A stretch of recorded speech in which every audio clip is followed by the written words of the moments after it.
हुई, युद्ध खत्म, तालियां बजी, चेहरे खिले, नेताओं ने राहत की सांस ली, जैसे मौत भी उनके इशारों पर छुट्टी लेती हो।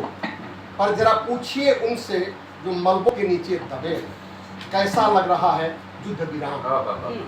सियासत बड़ी दिलचस्प चीज है जनाब, यहाँ खून भी रणनीति कहलाता है और लाशें राष्ट्रीय हित। खून भी रणनीति कहलाता है और लाशें राष्ट्रीय हित।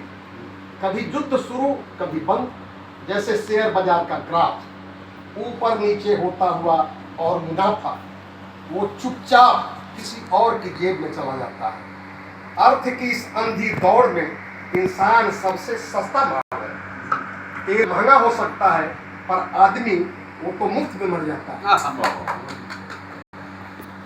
राष्ट्राध्यक्षों के अहंकार का क्या कहना, उनकी जिद सीमाओं से बड़ी होती है।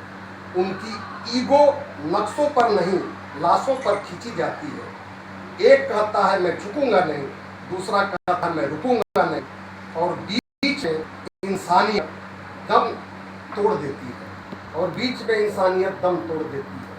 कितने बच्चे अनाथ हुए, कितनी माओं की कोख उजड़ी, पर टीवी पर बहस जारी है किसकी जीत हुई। टीवी पर बहस जारी है किसकी जीत हुई। सैनिक वो तो बेचारा रोजगार में आया था देशभक्ति के पैकेज के साथ। उसे क्या पता था कि उसकी जिंदगी किसी भाषण की पक्की बन जाएगी, उसकी जिंदगी किसी भाषण की पक्की बन जाएगी। वो मरता है तो कहा जाता शहीद, पर सच ये है कि वो भी सियासत की शतरंज का एक प्यादा था।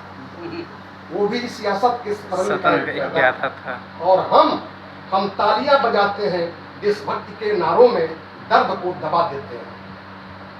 विज्ञान ने हमें हथियार दिए, हमने उसे व्यापार बना दिया। अब युद्ध सिर्फ युद्ध नहीं, एक इंडस्ट्री है जनाब, जहां हर धमाके के साथ किसी की तिजोरी बढ़ती है।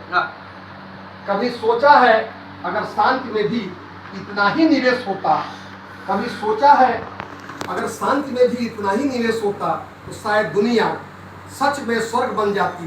पर नहीं, स्वर्ग में मुनाफा नहीं होता और नरक सबसे बड़ा बाजार है। तो युद्ध खत्म हुआ या बस एक नया कॉन्ट्रैक्ट साइन हुआ। इतिहास गवाह है, युद्ध कभी खत्म नहीं होते, सिर्फ चेहरे बदलते हैं, कारण बदलते हैं, और हर बार मरता है वही इंसान।